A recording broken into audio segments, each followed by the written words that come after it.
ఓం శాంతి. June 30వ తారీఖు 2024. అవ్యక్త BapDada revise course 30/3/2000 మధువనము. ఈరోజు అవ్యక్త మహావాక్యాలు బాబా చెప్తున్నారు. మనసును ఆరోగ్యంగా ఉంచుకునేందుకు మధ్య మధ్యలో 5 సెకండ్లైనా కేటాయించి మనసు యొక్క ఎక్సర్సైజును చేయండి. ఈరోజు దూరదేశి అయిన బాబ్దాదా సాకార ప్రపంచంలోని భిన్న భిన్న దేశవాసులైన పిల్లలను కలుసుకునేందుకు వచ్చారు. బాబ్దాదా భిన్న భిన్న దేశవాసులను ఒకే దేశవాసులుగా చూస్తున్నారు. ఎవరు ఎక్కడి నుండైనా వచ్చి ఉండవచ్చు, కానీ అన్నిటికంటే మొదట అందరూ ఒకే దేశం నుండి వచ్చారు. మీకు మీ అనాది దేశం గుర్తుంది కదా, ప్రియంగా అనిపిస్తుంది కదా. తండ్రితో పాటు మీ అనాది దేశం కూడా చాలా ప్రియంగా అనిపిస్తుంది కదా. బాబ్దాదా ఈరోజు పిల్లలందరి 5 స్వరూపాలను చూస్తున్నారు. 5 స్వరూపాలేవో మీకు తెలుసు కదా. పంచముఖి బ్రహ్మ యొక్క పూజ కూడా జరుగుతుంది. కనుక బాబ్దాదా పిల్లలందరి 5 స్వరూపాలను చూస్తున్నారు. మొదటిది అనాది జ్యోతిర్బిందు స్వరూపము. మీ స్వరూపము గుర్తుంది కదా, మర్చిపోవడం లేదు కదా. రెండవది ఆది దేవతా స్వరూపము. మీ దేవతా స్వరూపంలోకి చేరుకున్నారా. మూడవది మధ్యకాలంలోని పూజ్య స్వరూపము. అది కూడా గుర్తుందా. మీ అందరి పూజ జరుగుతుందా, లేక భారతవాసులకే జరుగుతుందా. మీ పూజ జరుగుతుందా. కుమారులు వినిపించండి, మీ పూజ జరుగుతుందా. కనుక మూడవది పూజ్య స్వరూపము. నాల్గవది సంగమయుగి బ్రాహ్మణ స్వరూపము మరియు చివరిది ఫరిష్తా స్వరూపము. మరి 5 స్వరూపాలు స్మృతిలోకి వచ్చాయా. మంచిది. 1 సెకండులో ఈ 5 రూపాలలో స్వయాన్ని అనుభవం చేయగలరా. 1, 2, 3, 4, 5 మరి చెయ్యగలరా. ఈ 5 స్వరూపాలు ఎంత ప్రియమైనవి. ఎప్పుడు కావాలంటే అప్పుడు ఏ రూపంలో స్థితమవ్వాలనుకుంటారో ఆ రూపం గురించి ఆలోచించిన వెంటనే అనుభవం చెయ్యాలి. ఇదే మనసు యొక్క ఆత్మిక ఎక్సర్సైజ్. ఈ రోజుల్లో అందరూ ఏం చేస్తారు, ఎక్సర్సైజ్ చేస్తారు కదా. ఉదాహరణకు ఆదిలో కూడా మీరు మీ ప్రపంచంలో సత్యయుగంలో న్యాచురల్గా నడుస్తూ తిరుగుతూ ఎక్సర్సైజ్ చేసేవారు. అక్కడ 1, 2, 3 అని నిలబడి చేసే ఎక్సర్సైజ్ ఉండదు. ఇప్పుడు అంతిమంలో కూడా బాబ్దాదా మనసు యొక్క ఎక్సర్సైజ్ చేయిస్తారు. స్థూలమైన ఎక్సర్సైజ్ ద్వారా శరీరం ఆరోగ్యంగా ఉంటుంది కదా. అలాగే నడుస్తూ తిరుగుతూ మనసుతో ఈ ఎక్సర్సైజ్ చేస్తూ ఉండండి. దీని కొరకు సమయమేమీ అవసరం లేదు. ఎప్పుడైనా సరే 5 సెకండ్లయితే తీయగలరు కదా, లేక తీయలేరా. 5 సెకండ్లు కూడా తీయలేనంత బిజీగా ఉండేవారెవరైనా ఉన్నారా. ఎవరైనా ఉంటే చేతులెత్తండి. తర్వాత ఏం చెయ్యాలి, సమయం లభించడం లేదు అని అనరు కదా. ఇలాగైతే చెప్పరు కదా. సమయం లభిస్తుందా. అయితే ఈ ఎక్సర్సైజ్ మధ్య మధ్యలో చేయండి. ఏ కార్యం చేస్తున్నా 5 సెకండ్లు ఈ మనసా ఎక్సర్సైజ్ చేయండి. అప్పుడు మనసు సదా ఆరోగ్యంగా ఉంటుంది, సరిగ్గా ఉంటుంది. బాబ్దాదా అంటున్నారు, ప్రతి గంటలో ఈ 5 సెకండ్ల ఎక్సర్సైజ్ చేయండి. చేయగలరా? అందరూ అవుతుందని చెప్తున్నారు. గుర్తుంచుకోండి. ఓం శాంతి భవనంలో చెప్పామని గుర్తుంచుకోండి. మర్చిపోకండి. మనసు గురించి రకరకాల ఫిర్యాదులు ఉన్నాయి కదా.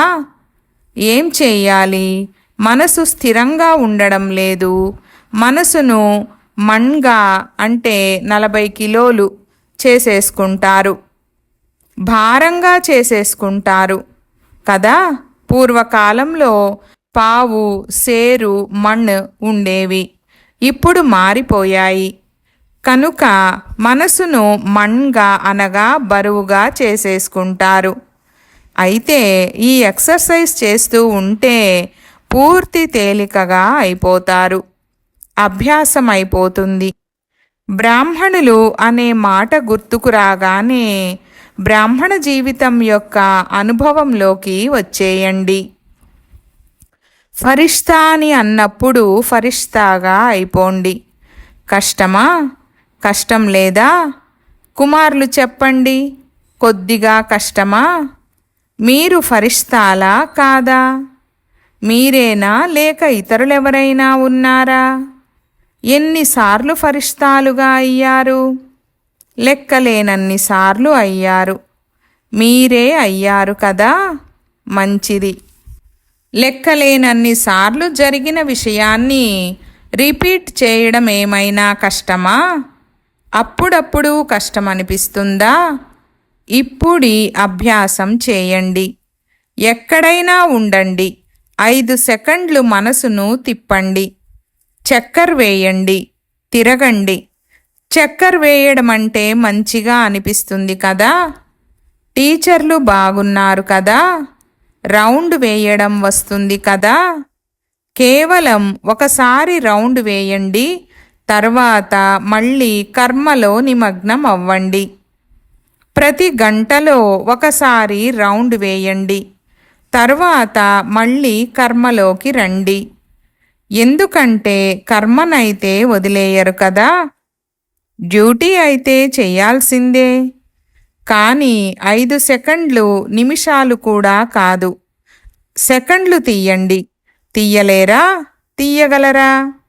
యునైటెడ్ నేషన్స్ ఆఫీస్లో తీయగలరా? మీరు మాస్టర్ సర్వశక్తివంతులు కదా. మరి మాస్టర్ సర్వశక్తివంతులు చేయలేనిది ఏముంది? బాబ్దాదాకు ఒక విషయంలో పిల్లలను చూసి మధురాతి మధురమైన నవ్వు వస్తుంది. ఏ విషయంపై? ఛాలెంజ్ చేస్తారు, కరపత్రాలను ముద్రిస్తారు, ఉపన్యసిస్తారు, కోర్స్ చేయిస్తారు. ఏమని చేయిస్తారు? మేము విశ్వాన్ని పరివర్తన చేస్తామని అందరూ చెప్తారు కదా, లేక చెప్పరా? అందరూ చెప్తారా, లేక కేవలం ఉపన్యసించేవారు చెప్తారా? ఒకవైపు మేము విశ్వాన్ని పరివర్తన చేస్తాము, మాస్టర్ సర్వశక్తివంతులమని అంటారు. రెండవ వైపు మనసు నాది, నేను మనసుకు యజమానిని, మాస్టర్ సర్వశక్తివంతుడని అంటారు. మళ్ళీ కష్టమని అంటే నవ్వు రాదా? నవ్వు వస్తుంది కదా. నా మనసు అంగీకరించడం లేదని ఎప్పుడైతే అనుకుంటారో అప్పుడు మీపై మీరే నవ్వుకోండి.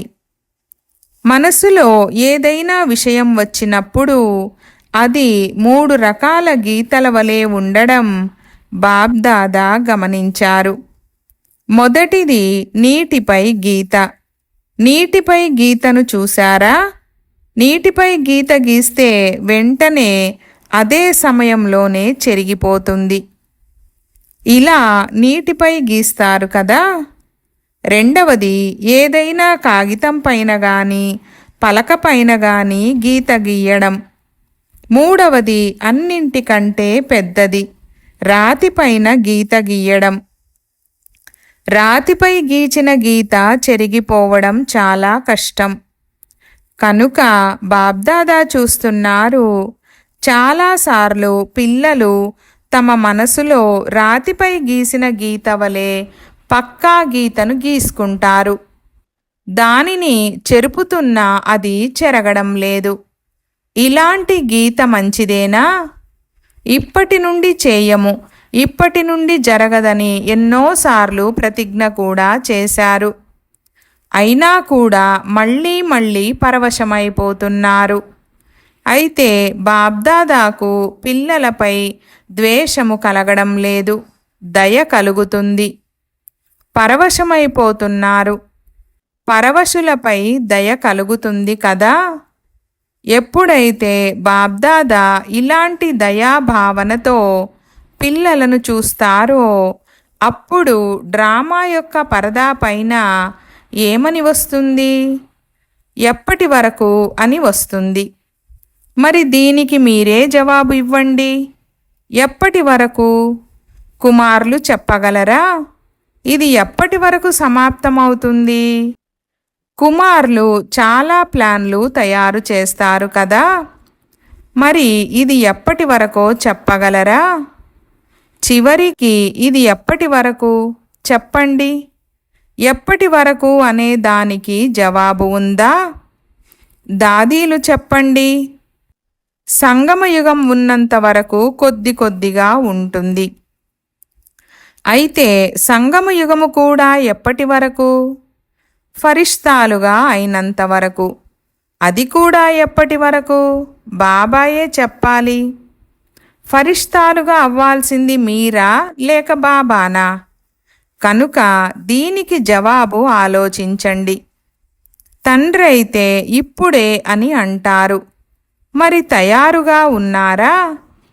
సగం మాల కోసం కూడా చేతులెత్తలేదు. బాబ్దాదా సదా పిల్లలను సంపన్న స్వరూపంలో చూడాలని కోరుకుంటారు. బాబాయే ప్రపంచమని మీరంటారు. ఇలాగైతే అందరూ అంటారు కదా. మరో ప్రపంచం కూడా ఏదైనా ఉందా? బాబాయే ప్రపంచమైనప్పుడు ప్రపంచం బయట ఇంకేముంది? ఇది కేవలం సంస్కారాన్ని పరివర్తన చేసుకునే విషయము. బ్రాహ్మణుల జీవితంలో చాలా వరకు విఘ్నరూపంగా అయ్యేది సంస్కారము. అది మీ సొంత సంస్కారం కావచ్చు, ఇతరుల సంస్కారం కావచ్చు. జ్ఞానము అందరిలో ఉంది, శక్తులు కూడా అందరి వద్ద ఉన్నాయి. కానీ కారణమేమిటి? ఏ శక్తిని ఏ సమయంలో కార్యంలో ఉపయోగించాలో ఆ సమయంలో అది ఎమర్జ్ అయ్యేందుకు బదులు కొంత సమయం తర్వాత ఎమర్జ్ అవుతుంది. ఆ తర్వాత ఇలా మాట్లాడకుండా ఇలా మాట్లాడుంటే చాలా బాగుండేది, ఇలా చేసేందుకు బదులు ఇలా చేసి ఉంటే చాలా బాగుండేదని అనుకుంటారు. కానీ గడిచిపోవాల్సిన సమయం అయితే గడిచిపోతుంది కదా. ఇది సహన శక్తి, ఇది నిర్ణయ శక్తి. వీటినిలా ఉపయోగించాలని శక్తుల గురించి మీరు ఆలోచిస్తుంటారు కూడా. కేవలం కొంత సమయం యొక్క తేడా వచ్చేస్తుంది. ఇక రెండవ విషయం ఏం జరుగుతుంది? ఒకసారి శక్తి సమయానికి కార్యంలోకి రాలేదు. తర్వాత ఇలా చేయకుండా ఇలా చేసి ఉండాల్సిందని అనుభూతి కూడా చేస్తారు. తర్వాత మీ తప్పు మీకు అర్థమైపోతుంది. కానీ ఆ తప్పును ఒకసారి అనుభవం చేసిన తర్వాత ఇక ముందు కొరకు అనుభవీలుగా అయ్యి దానిని మంచి రీతిగా రియలైజ్ చేసుకొని మళ్ళీ రెండవసారి చెయ్యరాదు. అలా చేసినా ఉన్నతి జరుగుతుంది. ఆ సమయంలో ఇది రైట్, ఇది రాంగ్ అని అర్థమవుతుంది. కానీ ఆ తప్పు రెండవసారి జరగకుండా ఉండడం కోసం స్వయానికి స్వయం మంచి రీతిగా రియలైజ్ అవ్వడంలో కూడా పూర్తి శాతం పాస్ అవ్వడం లేదు. మాయ చాలా చతురమైనది. మీలో సహనశక్తి తక్కువగా ఉందనుకోండి, ఆ సహనశక్తిని ఉపయోగించాల్సిన విషయమే మీ ముందుకు వస్తుంది. ఒకసారి మీరు రియలైజ్ అయ్యారంటే రెండవసారి మాయ కొద్దిగా తన రూపాన్ని మార్చుకొని వస్తుంది. విషయమైతే అదే ఉంటుంది, కానీ రూపం మారుతుంది. ఎలాగైతే ఈ రోజుల్లో పాత వస్తువును పాలిష్ పెట్టి కొత్త వాటికంటే కొత్తదిగా కనిపించేలా తయారు చేస్తున్నారు కదా, అలాగే మాయ కూడా పాలిష్ పెట్టుకొని వస్తుంది, కానీ ఆ విషయంలోని రహస్యమైతే అదే ఉంటుంది. ఉదాహరణకు మీలో ఈర్ష్య ఉందనుకోండి. ఈర్ష్య కూడా రకరకాల రూపాలలో ఉంటుంది, ఒకే రూపంలో ఉండదు. బీజమైతే ఈర్ష్యదే ఉంటుంది, కానీ మరొక రూపంలో వస్తుంది, అదే రూపంలో రాదు. అప్పుడు చాలామంది మొదట అలాంటి విషయం వచ్చింది కదా, ఇదైతే విషయమే వేరుగా ఉందని అనుకుంటున్నారు. కానీ బీజమైతే అదే ఉంటుంది, కేవలం రూపము పరివర్తన అవుతుంది. దీని కొరకు ఏ శక్తి కావాలి? పరిశీలనా శక్తి కావాలి. దీని కొరకు 2 విషయాలపై అటెన్షన్ ఉంచుకోండని బాబ్దాదా ఇంతకు ముందు కూడా వినిపించారు. మొదటిది, సత్యమైన హృదయము ఉండాలి. లోపల ఏది ఉంచుకోకండి. లోపల ఉంచుకుంటే గాలిబుడగ నిండిపోయి చివరికి ఏమవుతుంది? పగులుతుంది కదా. కనుక సత్యమైన హృదయం ఉండాలి. ఆత్మల ముందు చెప్పాలంటే కొద్దిగా సంకోచమవుతుంది. నన్ను ఏ దృష్టితో చూస్తారో ఏమో అని కొద్దిగా సిగ్గనిపిస్తుంది. కానీ సత్యమైన హృదయంతో, అనుభూతితో, పశ్చాత్తాపంతో బాబ్దాదా ముందు ఉంచండి. అంతేగాని నా నుండి ఈ తప్పు జరిగిందని నేను బాబ్దాదాకు చెప్పేశాను, అవును నా నుండి ఈ తప్పు జరిగిపోయిందని ఆర్డర్ వేసినట్లు చెప్పడం కాదు. అనుభూతి శక్తితో, సత్యమైన హృదయంతో, కేవలం బుద్ధి నుండి కాకుండా మనసు నుండి ఒకవేళ బాబ్దాదా ముందు అనుభూతి చేస్తే మనసు ఖాళీ అవుతుంది, చెత్త సమాప్తం అవుతుంది.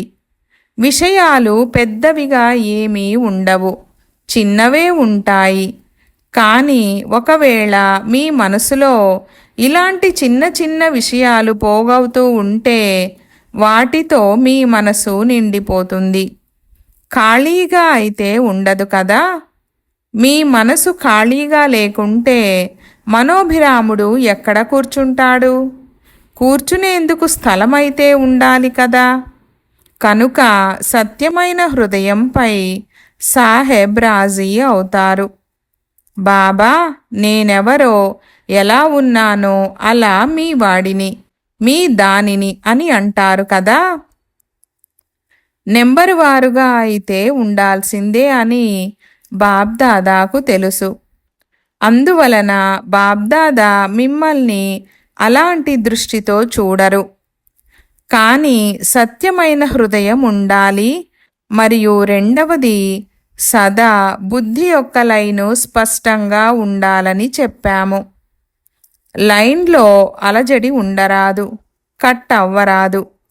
బాబ్దాదా కొన్ని సమయాలలో అదనపు శక్తిని ఇవ్వాలి, ఆశీర్వాదివ్వాలి, అదనపు సహయోగం ఇవ్వాలని అనుకుంటారు. ఒకవేళ లైన్లో అలజడి ఉంటే అది లభించదు. లైను స్పష్టంగా శుద్ధంగా లేకుంటే, కట్ అవుతూ ఉంటే తండ్రి నుండి ఏ ప్రాప్తి అవ్వాలో అది అవ్వదు. చాలామంది పిల్లలంటారు, అనరు కానీ అనుకుంటారు, కొంతమంది ఆత్మలకు చాలా సహయోగం లభిస్తుంది, బ్రాహ్మణుల సహయోగం కూడా లభిస్తుంది, పెద్దవారి సహయోగం కూడా లభిస్తుంది, బాబ్దాదా సహయోగం కూడా లభిస్తుంది. మాకు తక్కువ లభిస్తుంది. కారణమేమిటి? తండ్రి అయితే దాత, సాగరుడు. ఎవరెంత కావాలనుకుంటే అంత తీసుకోవచ్చు. బాబ్దాదా భండారానికి తాళం చెవి లేవు, కాపలాదారుడు కూడా లేడు. బాబా అని అనగానే హాజరైపోతాయి. బాబా అని అనండి, తీసుకోండి. వారు దాత కదా, దాత కూడా మరియు సాగరుడు కూడా. ఇక ఏ లోటు ఉంటుంది? ఈ రెండు విషయాలలోనే లోపం ఉంటుంది. ఒకటి, సత్యమైన స్వచ్ఛమైన హృదయం ఉండాలి. చతురతను చూపించకండి. చతురత చాలా చూపిస్తారు, రకరకాల చతురతను చూపిస్తారు. కనుక స్వచ్ఛమైన సత్యమైన హృదయం ఉండాలి. రెండవది, బుద్ధి యొక్క లైను సదా స్పష్టంగా శుద్ధంగా ఉందా అని చెక్ చేసుకోండి. ఈనాటి సైన్స్ సాధనాలను కూడా చూస్తున్నారు కదా, కొద్దిపాటి డిస్టర్బెన్స్ ఉన్నా క్లియర్గా పనిచేయవు. కనుక దీనిని తప్పకుండా చెక్ చేసుకోండి. ఈ సీజన్లో ఇది చివరి టర్న్ కనుక మరొక విశేషమైన మాటను చెప్తున్నాము. ఇది కేవలం డబల్ విదేశీయులకే కాదు, అందరి కోసం చెప్తున్నాము. ఈ చివరి మిలనంలో మీరు ఎదురుగా కూర్చొని ఉన్నారు కనుక మీకే చెప్పవలసి వస్తుంది. బాబ్దాదా చూశారు, ఒక సంస్కారము లేక స్వభావమనండి.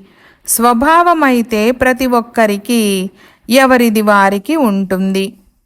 కానీ సర్వులకు స్నేహిగా, అన్ని విషయాలలో సంబంధాలలో సఫలురుగా, మనసులో విజయులుగా ఉండాలన్నా మరియు వాచాలో మధురత రావాలన్నా ఈజీ నేచర్, సరళ స్వభావం ఉండాలి. సోమరితనము లేక నిర్లక్ష్య స్వభావం కాదు. సోమరితనం అనేది వేరే విషయము. ఈజీ నేచర్ అంటే ఎలాంటి సమయమో, ఎలాంటి వ్యక్తులో, అలాంటి పరిస్థితిలో వాటిని పరిశీలిస్తూ స్వయాన్ని ఈజీగా ఉంచుకోవాలి. ఈజీ నేచర్ అనగా కలుపుగోలుతనము లేక సంస్కారాలను కలుపుకోవడం. అధికారికంగా ఉంటే టూ మచ్ టైట్ స్వభావం ఉండరాదు. గంభీరంగా ఉండడం మంచిదే, కానీ టూ మచ్గా కాదు. కొన్ని సమయాలలో ఎవరైనా అఫీషియల్గా అయిపోతే ఆ సమయానుసారం అది ఒక గుణంగా లేక ఒక విశేషతగా అనిపించదు. చిన్నవారితో కానీ పెద్దవారితో కానీ స్వయాన్ని మలుచుకోవాలి. అందరినీ కలుపుకోగలగాలి. పెద్దవారితో పెద్దరికంగా, చిన్నవారితో చిన్నవారిగా అయ్యి నడవగలగాలి. సాథీలతో సాథీగా అయ్యి నడవాలి. పెద్దవారితో గౌరవపూర్వకంగా నడుచుకోవాలి. సహజంగా మలుచుకోగలగాలి. శరీరం కూడా ఈజీగా ఉంటే ఎక్కడ ఎలా కావాలన్నా మలుచుకోగలరు. టైట్గా ఉంటే మలుచుకోలేరు. అలాగని సోమరిగా కూడా ఉండరాదు. ఈజీగా ఉండాలి. ఈజీగా అవ్వాలని సోమరిగా అవ్వరాదు. ఈజీగా అవ్వమని బాబ్దాదా చెప్పారు కదా, కనుక ఈజీగా అయిపోయామని అనరాదు. ఈజీ నేచర్ అనగా ఎలాంటి సమయమో అలాంటి మీ స్వరూపాన్ని తయారు చేసుకోగలగాలి. మంచిది. డబల్ విదేశీయులకు మంచి అవకాశం లభించింది. అందరికీ డ్రిల్లు గుర్తుందా లేక మర్చిపోయారా? ఇప్పుడిప్పుడే అందరూ ఈ డ్రిల్లును చేయండి. చక్కర్ వేయండి. మంచిది. నలువైపులా ఉన్న సర్వశ్రేష్ఠ ఆత్మలకు నలువైపుల నుండి ప్రియస్మృతులను, సమాచారాలను పంపించిన వారు చాలా బాగా భిన్న భిన్న సంబంధాలలో స్నేహపత్రాలను మరియు తమ స్థితిగతుల గురించి రాశారు. సేవా సమాచారం గురించిన ప్లాన్లను ఉత్సాహంతో చాలా మంచిగా రాశారు. అవన్నీ బాబ్దాదాకు లభించేశాయి. ప్రేమతో శ్రమతో రాశారు. కనుక ఎవరైతే రాశారో వారందరూ తమ తమ పేరుతో బాబ్దాదా యొక్క, దిలారాముని యొక్క హృదయపూర్వకమైన ప్రియ స్మృతులను స్వీకరించండి. పిల్లల ప్రేమ తండ్రితో మరియు దానికంటే 16 రెట్ల ప్రేమ తండ్రికి పిల్లలతో ఉంది మరియు సదా అమరంగా ఉంటుంది. స్నేహి పిల్లలు తండ్రి నుండి వేరుగా అవ్వలేరు. తండ్రి తన పిల్లల నుండి వేరుగా అవ్వలేరు. తోడుగా ఉన్నారు, తోడుగానే ఉంటారు. నలువైపులా సదా స్వయాన్ని తండ్రి సమానంగా చేసుకునే వారికి సదా తండ్రి నయనాలలో, హృదయంలో, మస్తకంలో సమీపంగా ఉండేవారు, సదా ఒక్క తండ్రి యొక్క ప్రపంచంలో ఉండేవారు, సదా ప్రతి అడుగులో బాబ్దాదాను అనుసరించేవారు. మేము సదా విజయులుగా ఉండినాము, ఇప్పుడు విజయులుగా అవుతున్నాము మరియు విజయులుగా ఉంటాము. ఈ నిశ్చయము మరియు నషాలో ఉండేవారు. ఇలాంటి అతి శ్రేష్టమైన అపురూపమైన పిల్లలు, ప్రియాతి ప్రియమైన పిల్లలందరికీ బాబ్దాదా యొక్క ప్రియ స్మృతులు మరియు నమస్తే.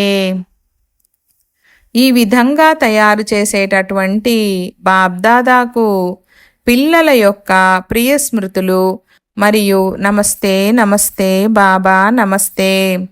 వరదానము: ప్రతి సెకండు ప్రతి సంకల్పము యొక్క గొప్పతనాన్ని తెలుసుకొని జమా ఖాతాను నిండుగా చేసుకునే సమర్థ ఆత్మాభవ. వివరణ: సంగమయుగంలో అవినాశీ తండ్రి ద్వారా ప్రతి సమయము అవినాశీ ప్రాప్తులు లభిస్తాయి. పూర్తి కల్పమంతటిలో ఇలాంటి భాగ్యాన్ని ప్రాప్తి చేసుకునే సమయం ఇదొక్కటే. అందుకే మీ స్లోగన్ ఇప్పుడు లేదంటే మరెప్పుడూ లేదు. ఏ శ్రేష్ట కార్యం చేయాలన్నా అది ఇప్పుడే చేయాలి. ఈ స్మృతి ఉంటే ఎప్పుడు సమయాన్ని, సంకల్పాలను లేక కర్మలను వ్యర్థంగా పోగొట్టుకోరు. సమర్థ సంకల్పాల ద్వారా జమా ఖాతా నిండుగా అయిపోతుంది. అంతేకాక ఆత్మ సమర్థంగా అయిపోతుంది. స్లోగన్: ప్రతి మాట, ప్రతి కర్మ యొక్క అలౌకికతయే పవిత్రత. సాధారణతను అలౌకికతలోకి పరివర్తన చేసుకోండి. ఓం శాంతి.